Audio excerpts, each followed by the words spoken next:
Hey guys, it's James. Tonight, episode 8 of Dear Abigail with Kate from Kate Angel and Jasmine from Tarantula Mountain. Enjoy.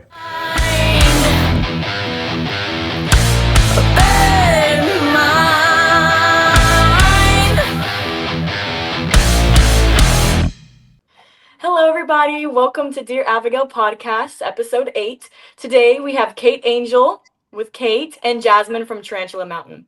How are you guys doing today? Doing great. Yay. Rock and Thanks. roll.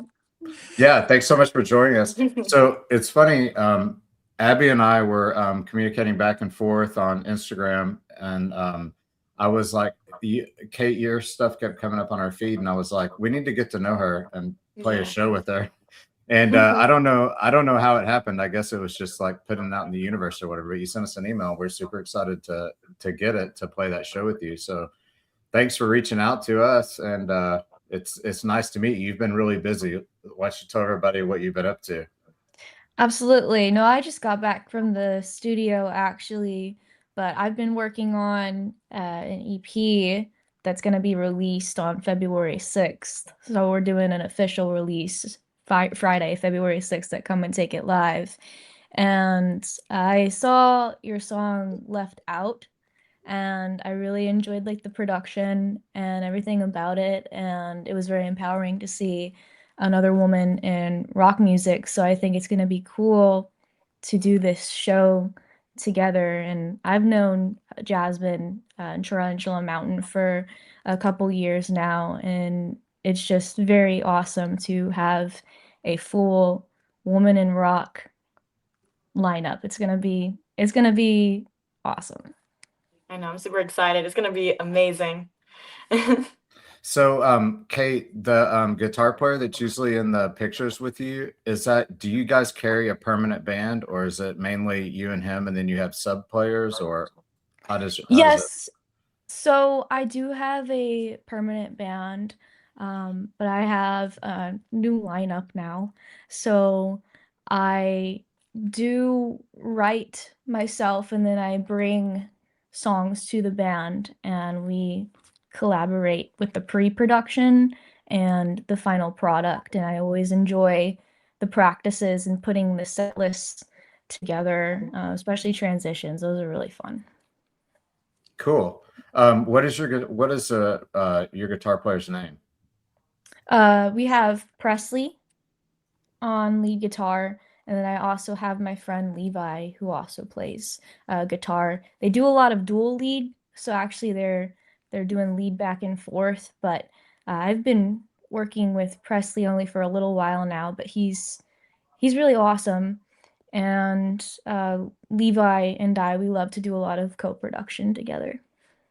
It's awesome. That's cool. Well, we not pictured today, and we're a 5-piece.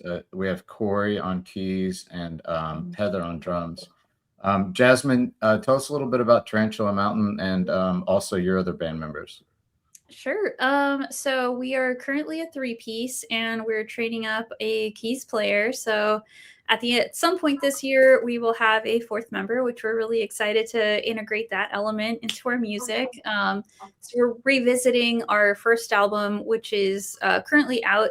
We're revisiting that and adding some keys parts to it, give it some more vibes for our live stuff. And yeah, so we've got myself on bass and guitar, bass and singing, and I do a little bit of flute. So I'm bringing in my band skills. And then we've got JB on guitar. He writes all our songs, and they're just beautiful compositions. So it's really cool to see them go from just like a one-liner to a full song to a full album. And then we've got Mark on drums. And our keys player, I'll announce him at some point this year. But really stoked on having him. Awesome. And for people watching, we were talking offline, but one thing that caught my eye with Jasmine's profile on IG was she said something about band kids forever, or band kids rule, or band forever. And so there's a lot of connections there. So she played flute and also did guard. Can you say what school you went to, or do you not want to? It's okay. I went to school in South Texas, so I am a Gladys Porter cowboy. Okay, awesome. Too. Yeah.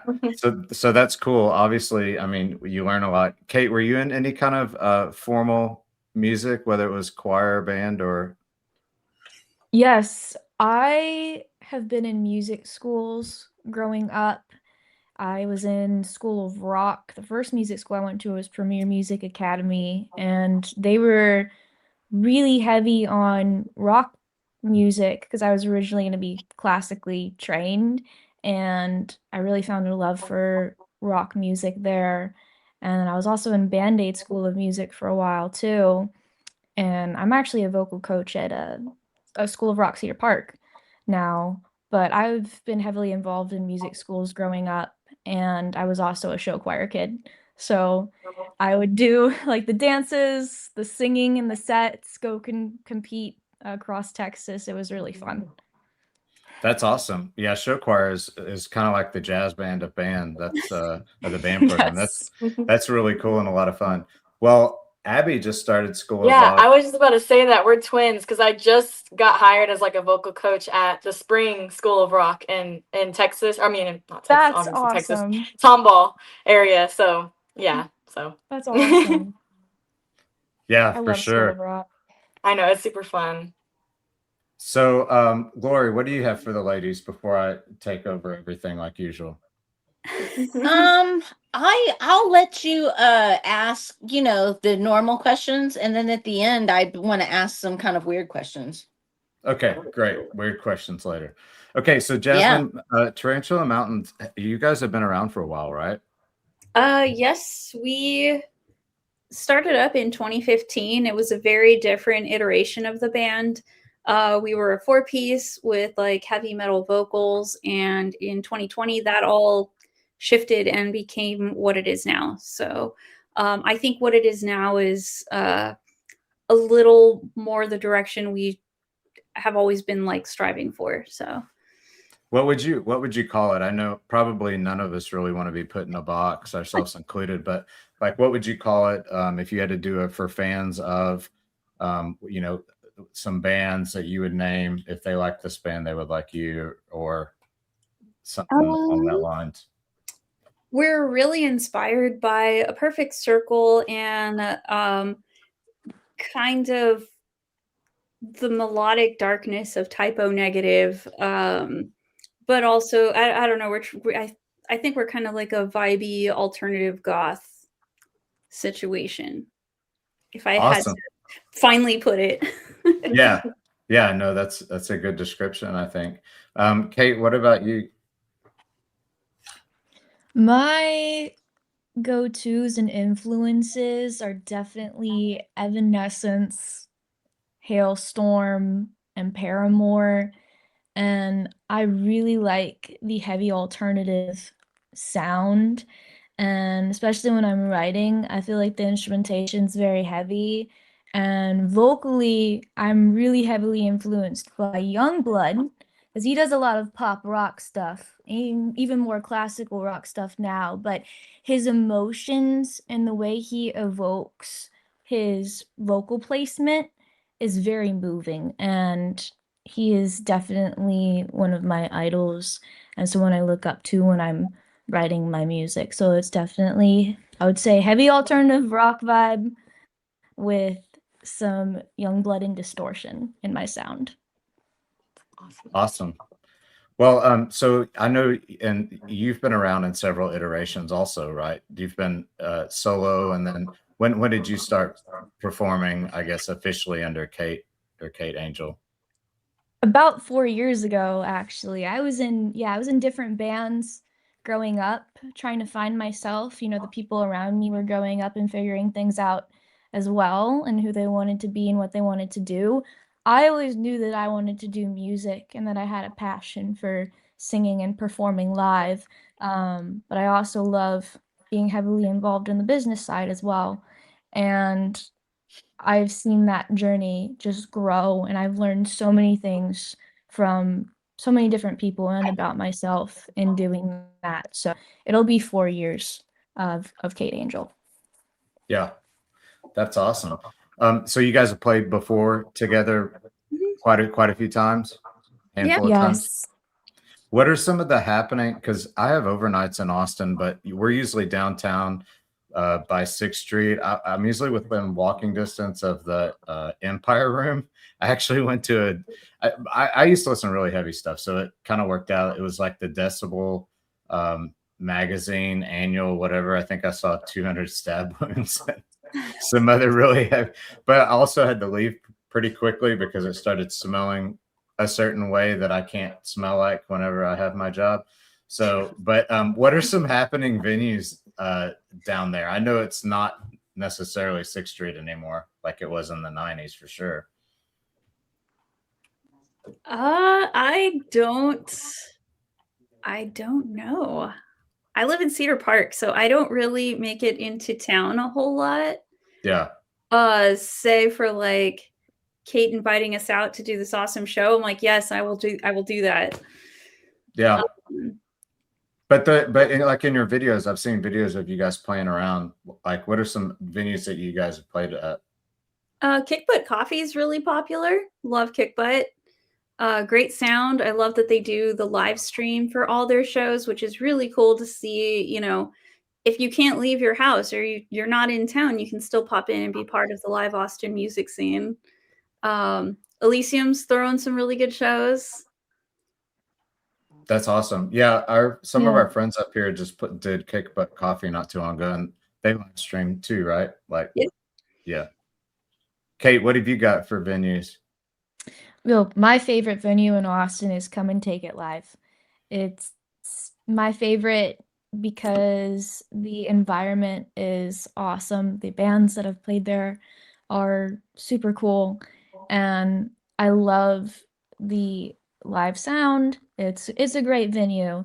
I know Emos is right, in that area as well, but Come and Take It Live is my favorite. I really love Empire as well. I think Empire is a great venue, and I've seen a lot of cool bands there. I've played the garage stage as well, and it's really nice. Yeah, I just remember it. It was Dark Funeral. Dark Funeral is who was headlining that show that I went to. I didn't stay that long because it was like going to be really late that night. But yeah, that's a cool place. Yeah. With the because you're kind of outside. You can be as outside or as inside as you want Mhm. there. Well, that's awesome. Abby, you have some like songwriting questions for them and like that Yeah, I process know. and stuff. I know y'all talked a little bit about songwriting, but what's kind of y'all's songwriting process? Just in general, I guess. Something you haven't based on.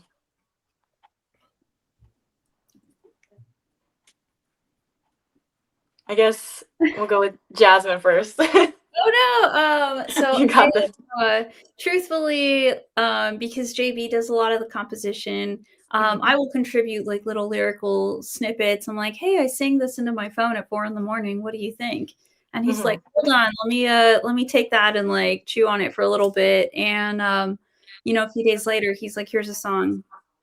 And we split lyrical duties, so we've got like just a ton of lyrics to draw from, and he writes every day. So when I come in to like contribute a little bit of bass or vocal melodies or whatever, and we have about 3 albums worth of material that we're just waiting to get the funds to record everything, and so it moves fast, but also financially slow. Yeah, money and time, Yes. Yeah. Yes. right? Kate, you said, do you compose most of the stuff yourself, or do you Yes, I collaborate with? do. I come up with the melodies and vocal lines actually first, and then I add guitar and piano elements because I use guitar and piano more as a songwriting tool. And then I'll bring it to my band, and then I'll have Presley start writing a solo. Levi will start harmonizing with the guitar, and then I'll have my bassist start writing a bass riff, and then I'll have my drummer add all the elements as well, and then we'll start writing down sound design, and then we'll rehearse the song once it's complete. But I'm very like when it comes to like lyrics, I don't always write the lyrics completely at first. It's always like I get this feeling of something I want to write, and I always have to write it right then and there, or the idea is gone. So I gotta like record the voice memos. But that's my process. But I just remember, gosh, the first time I ever wrote something, I was 10 years old, and I think it was called Right in Front of You or something, but it was the words were so silly, and seeing where I was then and now, it's just so cool. I think as an artist and a band to see your journey and to see how everybody writes. Mhm. Yeah, for sure. Looking back at sometimes you look back at stuff and you're like, look how far I've come. And then sometimes you look back and you think, man, that was pretty good. Like I wish I could do that again. Right. I always say see some videos of me playing guitar when I was a teenager and doing the band thing because I didn't play for like 20 years while I was a band director. I was just like band director guy and didn't play guitar, but look back at some of the videos and I'm like, man, what was I? It's almost like I knew less then, so I didn't have as many limits or something like, oh my gosh, I know too many rules now. But yeah, for sure. Even for us, even we've been, a band for just a little over a year, and to look back at some of our jam room videos and stuff is kind of interesting, and not really knowing each other that well. Interestingly enough, the three of us that went to high school, of course, we know each other really well, although we didn't stay in touch like on a regular basis, but reunions and things like that. But interestingly enough, Jasmine, our keyboard player, Corey, was a percussion student of mine, one of the, like, probably my second or third year teaching. Wow. Yeah, yeah. So it's funny because we have a wide age range. She's in her 30s, but Abby just turned 20 not too long ago. Yeah. And the three of us, I'm not quite in the 50 club yet, but I will be shortly. But the three of us went to high school together, are pushing 50, and then Corey's in her 30s. But it's all very cool. But yeah, she was a percussion student, so I knew that she knew when I was putting this project together. I'm like, I was good friends with her dad, and I knew she'd be the perfect person because she would know what I wanted her to do. And I had already told her what to do for a while. But anyways, well, that's really cool.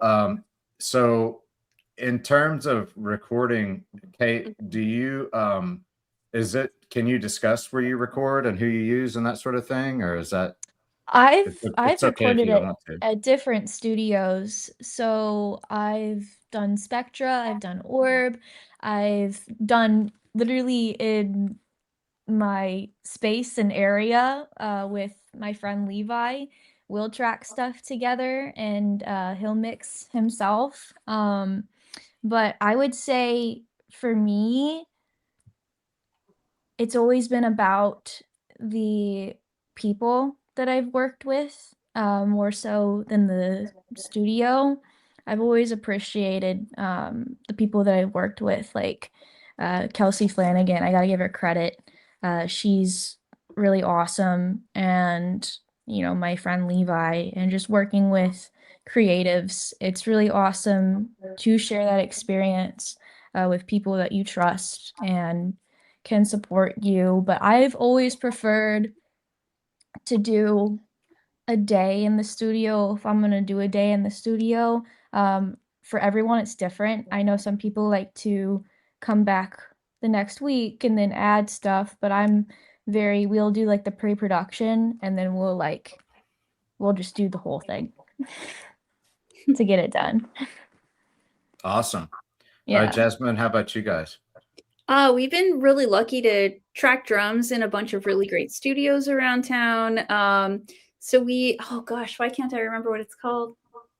The Recording Conservatory. It's got that gorgeous view over the lake. I don't know, it's beautiful. But we tracked drums out there once with the engineer we had at that time was John Butler, and he had access to that studio, and it was just such an incredible experience to watch this huge storm rolling in with these giant windows. I don't even remember what project it was or what we did with those drum tracks, but fun experience. And most recently, we've been recording with Russell Tanner, and he is just a private engineer, and he knows exactly what we're looking for. So he's like, "Oh, we've got access to this studio." We did track vocals and some bass parts down at Bombetto Studios, which is a newer studio in South Austin. And they throw some really fun events out there, so it's a good little gem. And yeah, Russell is the man. He has been with us for the first full Tarantula album. He's helping us through the second Tarantula album, and we've worked on with him on a couple of other projects that are not Tarantula, but he just knocked it out of the park with those. That's awesome. Yeah, it really helps when it's somebody that you trust, and also somebody that can offer their input. You know, if you want it, there's our recording person is we want him to be brutally honest, and he is brutally honest. Yeah. So it's a very good relationship. It's like having it's like they're in the band for for that period of time, which is a good thing. Yeah. So Kate, we have to go to college sports. So I saw some of your pictures from the UT game. This is so funny. So Laurie and I actually both went to TCU, but I have 2 kids at A&M that were at that game, and I didn't know what to say. I just got my phone and I was like, "Sorry about the game, guys." But my kids, both of my kids go to A&M. It's for their majors, but as a TCU alum, I never imagined I would be writing checks to Texas A&M. But so you are a UT student. Are you graduated or close to graduating? So I actually got my associates in music business, performance, and technology, and I am very heavily involved in like marketing and social media and the digital aspect of the marketing. And I had some UT professors at ACC, but the music business program there overall was absolutely amazing. I am just a Texas Longhorn fan. My dad went to UT. Both my grandfathers on my mom and dad's side went to UT. And it's just been a school that I've loved to hang around, in a good environment, that I've met tons of people around my age. I'm 22, and I love going to the games. It's always been awesome. And the Longhorn City Limits concerts, I love to attend as well. It's always been nice for music and sports over there. So I'm heavily involved. I have a sponsorship with UT Capital Tailgaters. And so it's nice when I can help out the tailgaters as well. That's awesome. Yeah, I enjoy seeing your pictures from the games and stuff. It's so funny because that game was during Christmas break, so my kids were home here in Dallas for the break, and they drove down there specifically for that game. And I was there. I know. I told my son, I said, we're the band we're playing with. Anyways, I just didn't know. No. It's funny because they they were pretty confident because they had a good season or whatever. But Yes. I was like, oh man, you guys, I bet you wish you would have just stayed home, because they both got sick afterwards. They both got colds, of course. Oh. But anyways, so that's cool. Laurie, what do you got? Oh, I shouldn't have said weird and scared everybody and made everybody think the whole time that something weird was about to happen. Or maybe I should have. Keep you on your toes. No, I just had a question. It's not exactly like music related. I was just wondering, like, what do y'all find, like, do you find anything difficult being a woman in rock? Like, have you come up against, things that maybe your male counterparts don't have to deal with? Kate can start. Okay. It's definitely been challenging. I know, men that have gone through tough experiences in the industry as well, but as a woman, I have been treated differently, especially on the business side, and not taken as seriously. And I think it is important for women in rock to create a community for each other, but to also be seen in a male-dominated genre. It is important to be treated correctly, and I've gone through those challenges where I've been looked down upon and just called certain things, but I want to do the same thing that the men in rock are doing and play good music. Mhm. It's funny that you Right say on. that because we got a comment not too long ago that was like, it was just on one of our generic ads to join our fan list or whatever, and it said, "Great, another girl band." I at first I was like kind of offended by it, but the more people post stuff, the better it is. Like it's you don't have haters, you're not doing something right. But then I thought, well, actually, that's a compliment because there are a lot more female bands now, and there should be, and it shouldn't be a thing that that there is. But like, apparently, that guy wasn't having it. But that wasn't our weirdest fan communication. Let's go with that one, Laurie. Why don't you ask them about that? Oh, well, do you want me to? Well, wait. Jasmine didn't answer. Oh yeah, sorry. I guess Pump the brakes, James. Sorry. Pumping them there. I mean, I've been going to shows a long time, and I consider myself to be fairly strong, so I will haul gear. And my favorite is the door guy. Oh, is that your boyfriend's guitar? No, it's mine. It's a lot of my way. I'm putting my stuff. Stuff like that just kind of peeves me off. Or like, are you any good?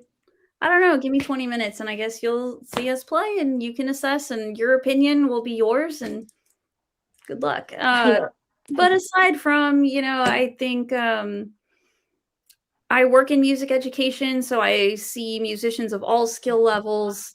I see parents who may not really get the musical levels that correspond with children's ages, etc. So there is, to some degree, of like I have to defend myself and my knowledge. And I've been a musician of sorts all my life, and I've worked in a bunch of different industries that have, I've worked at music stores and music schools in a bunch of different roles. So, do you know what this drum is? Like, yeah, I do know what that drum is. I do know about guitar strings. I do know how, to order guitars or set up a drum set or tune a guitar, just stuff that you might get discounted for just because you're a girl, So. What about you, Abby? What experience have you had besides with us and maybe with us that we didn't know that? I don't know. I feel like it is like, oh, you're really good for a girl or things like that. Or like, again, there's so many girls in the scene. It's like, no, we're honestly now just getting even with the guys, and that shouldn't be a problem. So, I mean, things like that. We've had lots of weird comments, weird men as well. I mean, that a given, I guess, at concerts and things like that. But yeah, just things like that. Just, it's annoying. Lori probably Laurie, gets your turn. probably gets more attention than No, that is she not was true. expecting. There was it was I will say it was a lot harder in the early, like the 90s, early 2000s when I was doing it. It was really gnarly as far as major sexism, major like when you were saying about the bringing your boyfriend's guitar in, that was anytime I would go to shows, go to play a show, it would be like, are you the comp, or who are you with? Are you know what I mean? I'd be like, I'm in the band, and just stuff like that. That was always just a whole thing, and all sorts of like very demeaning comments and people being very overtly weirdly sexual. And that will bring me right into my next question, which would be, so how do y'all deal with weirdos? Do you have some big weirdos come to your show, and how do you deal with it? My RBF takes care of a lot of it. So usually at a show, I'm What's just an RBF? You don't it's like a face. It's like a I can't really. resting face. A resting bee face is what they call it. It's like Oh, it's like Mean okay. Girl, See, I'm like I'm Mean Girl old. look. I don't Yeah. know all that. It's okay. You can say resting bitch face. Oh, Okay. I guess yeah. Oh, okay. We're far enough in. We're far enough in now. You can say it. I just give them Let her rip. Okay, no you're RBF. fun. Gotcha. Yeah, like you're Well- glaring them down and Yeah. like yeah. Well, I think really like if you think about how many male dominated audiences we've played for, I think actually really like the incidence level is super low compared to what it would have been. Oh, yeah, like Laurie no. said back in the day, and like the Yeah. yeah, it's definitely, and plus that like Heather, our drummer, and Laurie straight up look like, and Corey too, because she's always wearing combat boots. They three of them straight up look like they're gonna kick your ass anyways. Yeah.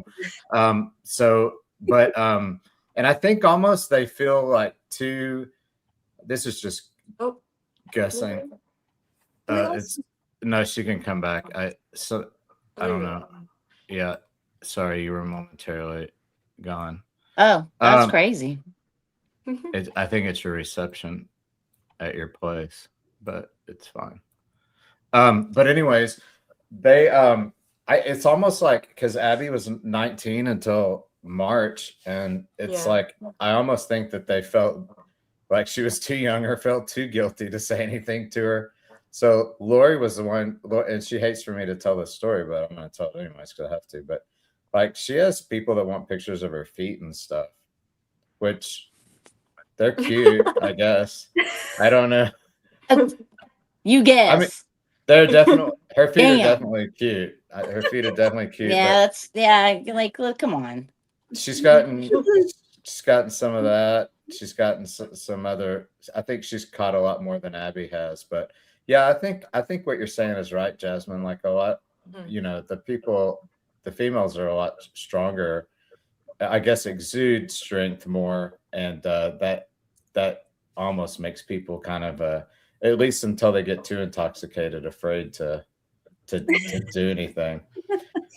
What is people are a the lot more brave in the inbox than they are like at a show. You know what I Yeah. mean? So I was just wondering if anybody was ever super weird at a show. Kate, has anybody ever just weirded out on you in a show? At a show? There have definitely been some super fans that have been a little interesting. Have gone a little too weird. But I've always been very assertive when it comes to talking to fans and people. So I would say like, let me get my manager, and I'd pose, you know, one of my friends as my manager, or, you know, I've got to go take a sip of water. Let me go talk to my bandmates. I have to do this now. Like stuff like that to get away from the weirdness. Because I have had instances where this was in San Marcos. We were playing at Jack's Roadhouse. Yeah, Jack's Roadhouse. This was like 2 years ago. And I was, 20 at the time, and this guy wanted to take me out back, and I was like, no, hold on, let me get a manager. I got my friend, and he was nice, but I had to put him next to me and have him pose and talk and do a spiel and everything. So it's, you never know who you're gonna run into. And it's one of those situations that as a woman, you've got to stand your ground, but also have those people and fans that support you around you help you through those situations. That's pretty overt. Like, hey, let's go out back. Oh no, that is. I guess he wanted more. I guess he didn't just want an autograph. Jeez. Well, you remember that one show that we played, that dude that kept being like, no, let me help you put your equipment up. No, let me help you put your equipment up. And you had to be like, no. You remember that? It was at Haltom. It was like, I was like, no, we're not going to the back and putting my equipment up together. That's not happening. Yeah. I'm not crazy. Or like the person giving out like food. It was like a person giving out something to us. I forgot what it was. It was some type of food, and they're like, "Come on, eat it." And I was like, "Oh, no, Yeah. thank you. I'll eat it later." Yeah, there've been a couple weird things in, I guess, in person. Not too much, but that Not is too weird. much. Not too much. That was weird that that guy wanted to help you put your equipment away. Like that takes like 1 second. But Exactly. you think he was trying to be a gentleman? Probably not. Probably, but in these days and times, no, sir. Like, no, sir, I'm good. Like, please, I don't Right. know you. I'm scared. So that goes to the next question. What is the weirdest, and this is more like this is more like online. Online, yeah. Not in person. What is the weirdest thing that a fan has ever sent to you or said to you, or any kind of weird scene with a keyboard warrior that you've had? Either one of you can go first if you have yours. If you don't, then Laurie can tell you ours. Yeah, I don't think we've had like a whole lot of weird interactions. Someone tried to give me like a bracelet that was, they were like really insistent. I'm like, no thanks, I'm not feeling cursed today. But I don't think we've had a whole lot of weird, like, I get a lot of weird messages like, let me manage your band or royalties or whatever. So when I saw your message today, I was like, let me scout them out. I'm like, okay, it's legit. Yeah. But we've been lucky. Kate, you have any weirdness in your inboxes?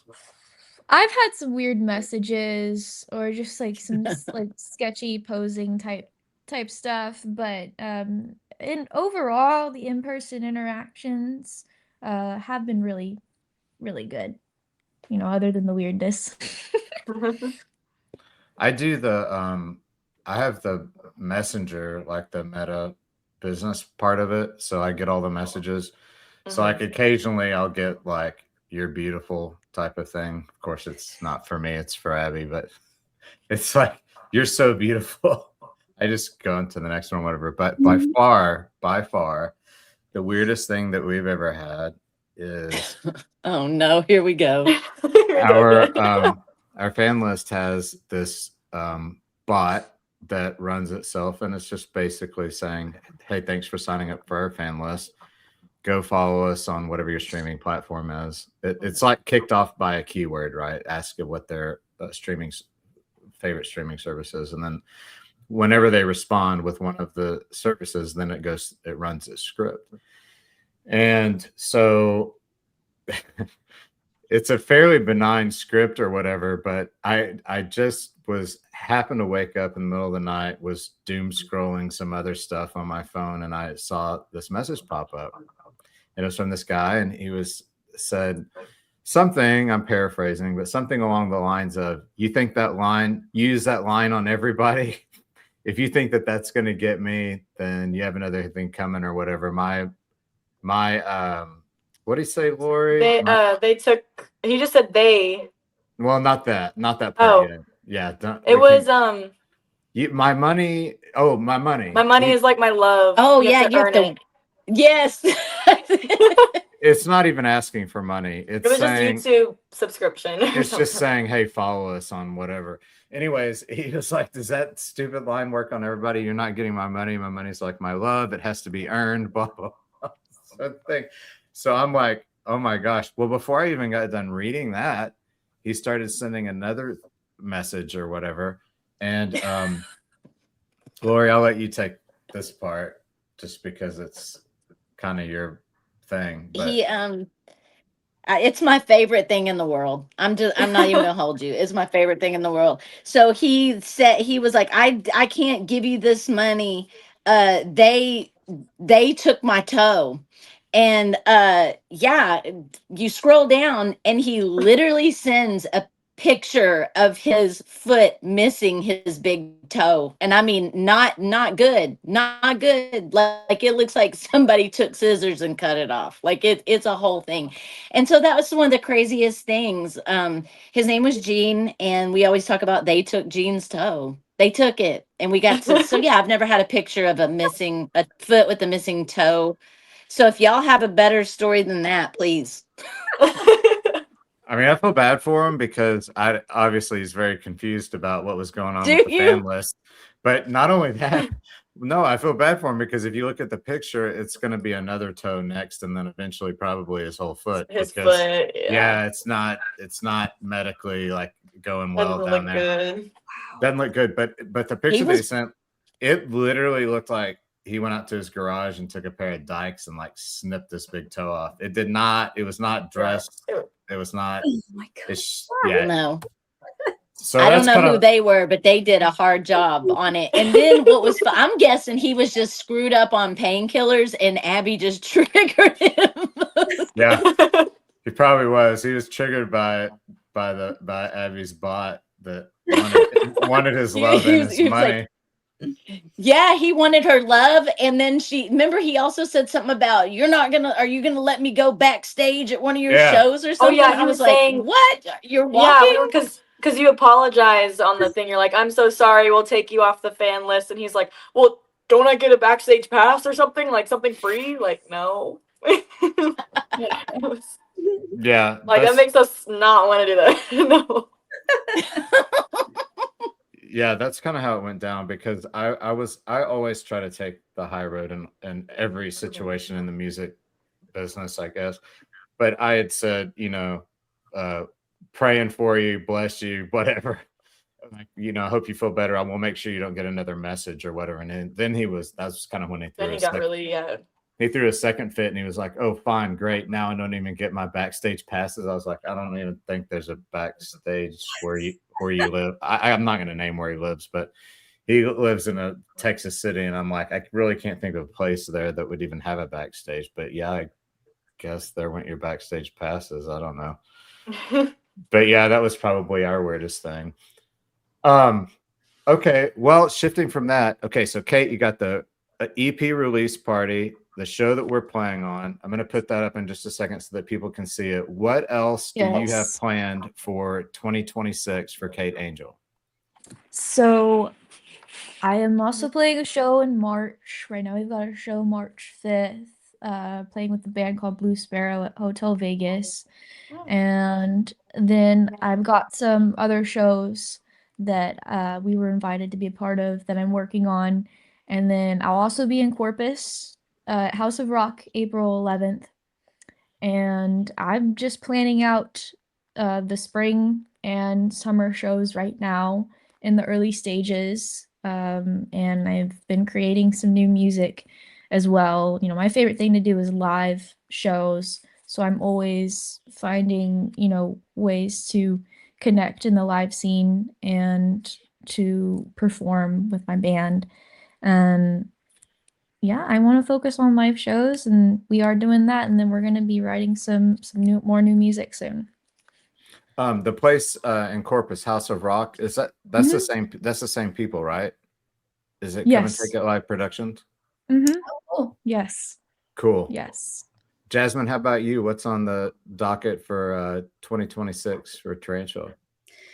We are doing a final music video for our first album, Virgo Sunday. So this will be a part 2 of our very first video, and wrapping up the recording of the second album so we can get to recording the third album, which is already almost done. So just trying to get caught up. That's awesome. Are you guys Kate, are you a Spotify person, or are you anti-Spotify? I don't mind Spotify. I used to listen to Spotify a lot. I actually listen to Apple Music more, and that has to do with the bit rate for the files, the master files. They downgrade them in Spotify, actually.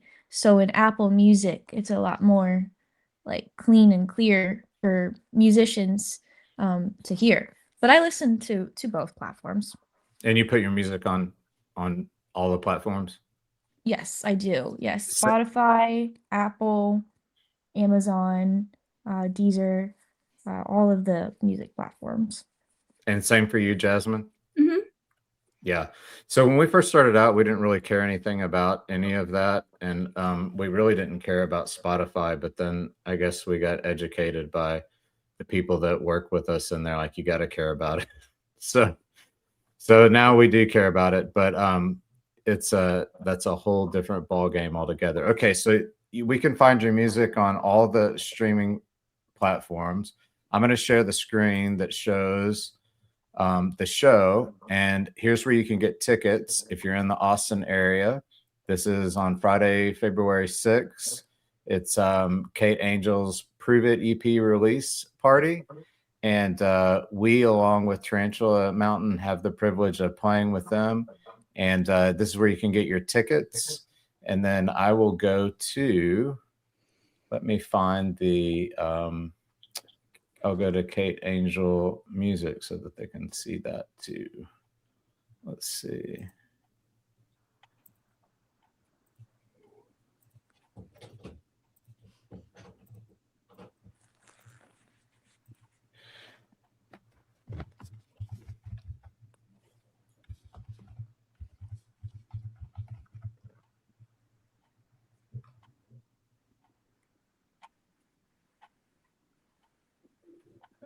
Am I in the wrong place? Where should I go?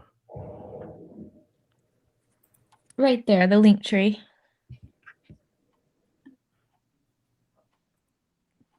All right, perfect. So it's all laid out here for you. And this is your official website right here? Yes. Okay, awesome. So definitely go and check that out. We're going to put links down in the comments. You have music videos on YouTube, and then so does Tarantula Mountain. I'll go to that next. Is there anything else that you're plugging right now, Kate? That is it. Somebody's clock in the background makes me feel like our show's about to start. Yeah, I think it might be mine, actually. Is that yours? I think it is. It's a little Yeah. clock right here. We have a For sample. waiting. Yeah, we have a sample that we start our show with sometimes. It's a sample of a clock ticking. It is. Maybe. Yeah, it is this one. That's too funny. Okay. Sorry, it takes just a second to do this. Okay, so Laurie, you have any jokes for him? Tell him about your Yeah. hobbies while I Do your comedian stuff. I don't have any. You don't have any improv? No, I don't. But I do. I mean, while we're waiting, I do want to say, Gene, if you're out there, buddy, come on out. I'll get you backstage. Yeah, free. Don't you worry. Free everything. We'll get you a t-shirt, but I'm afraid we probably don't. All of it. Yeah. The whole nine. I'm here to win your love, Gene. I swear to God, I am. You're gonna earn it? I'm gonna earn My it. Lord. Okay. All right. So Jasmine, this is y'all's YouTube site, right? Yes, it is. Okay, awesome. So everybody check out both of their videos, and then also follow, like, subscribe, do all of that good stuff for these nice young ladies. And thanks so much for coming on to our podcast. Yeah, thank you guys. I think that one of the main reasons that we are doing this is because we like to hang out with the other bands. It's kind of weird, like when we play a show and like the bands don't really mingle. I feel like it's weird. And sometimes the other ones don't. It's like it's just their norm, you know, they're just gone and like kind of out of touch. And to me, that's a little bit weird because I want to get to know the people and hang out with them and, you know, just kind of hear their story or whatever, even if it's not like an in-depth conversation. But that's one of the main reasons we do this, is because we like to get to know the other bands and hang out with the other bands and, you know a little bit of history and the why, the how, and all of that stuff. So thanks so much for doing this and sharing your time with us for sure. We're definitely looking forward to the show. Yes. That was Yeah. fun. Yeah. Thank you. Yeah, it's awesome. Absolutely. Well, you guys have a great night, and we will see you on Friday, February 6th at Come and Take It Live. Rock on. Awesome. Guys. Bye, everybody.